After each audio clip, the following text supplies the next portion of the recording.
नमस्कार मित्रांनो, मी अविनाश चौरे मराठी काटा चॅनलवरती पुन्हा एकदा तुमचं स्वागत करतो। या ठिकाणी बघा, बृहमुंबई महानगरपालिकेमध्ये या ठिकाणी 690 पदांच्या जागा सुटलेल्या होत्या।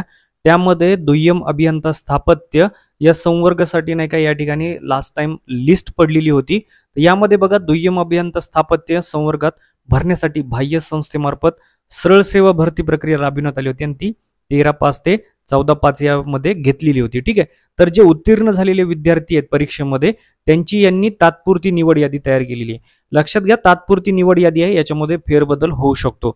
याच्यामध्ये काय सांगितलंय त्यांनी की सिरियल नंबर दिलेला आहे, कॉमन लिस्ट मेरिट नंबर आहे, रोल नंबर, रजिस्ट्रेशन नंबर, कॅन्डिडेटचे नावं दिलेले आहेत, कोणत्या कॅटेगरीमध्ये अप्लाय केलं तर, जेंडर कोणतं आणि मार्क आफ्टर नॉर्मलायझेशन दिलेले आहे। ठीक आहे, आणि तुमचा रिमार्क दिलेला आहे या ठिकाणी कास्टचा। या ठिकाणी बघा, हे खूप महत्त्वाचं आहे, मार्क्स आफ्टर नॉर्मलायझेशन। तर या ठिकाणी जे मार्क्स आहेत तुम्हाला या ठिकाणी विद्यार्थ्यांचे मार्क दिसत असेल 80.50, 25 किंवा 77, 78 ही टोटल जे आहेत जेवढे विद्यार्थी आहेत या ठिकाणी 226 विद्यार्थ्यांची ही लिस्ट लागलेली आहे। लक्षात घ्या, या ठिकाणी 226 जणांची या ठिकाणी लिस्ट लावलेली आहे। तर ही या ठिकाणी कोणत्या बेसवर लावलेली आहे तर मार्क्स आफ्टर नॉर्मलायझेशन।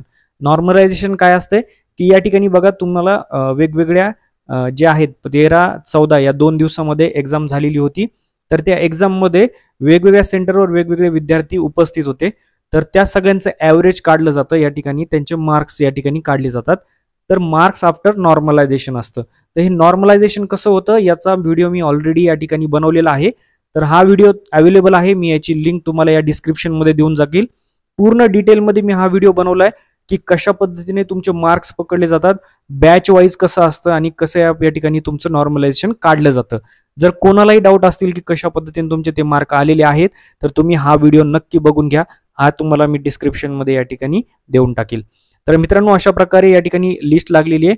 बऱ्याच विद्यार्थ्यांनी मला कनिष्ठ अभियंता स्थापत्याविषयी विचारलं, तर त्या संदर्भात अजून कोणतंही या ठिकाणी नोटिफिकेशन जारी झालेलं नाही आहे। त्याचं जे आहे ते अजूनही या ठिकाणी केस चालू आहे, तर त्याचा रिझल्ट आणखी पेंडिंग आहे। तर मित्रांनो, नेक्स्ट अपडेटसाठी तुम्ही या ठिकाणी चॅनलला सबस्क्राईब केलं नसेल तर सबस्क्राईब करा, लाईक करा आणि शेअर करत चला। भेटूया पुढच्या व्हिडिओमध्ये, तोपर्यंत जय हिंद, जय महाराष्ट्र।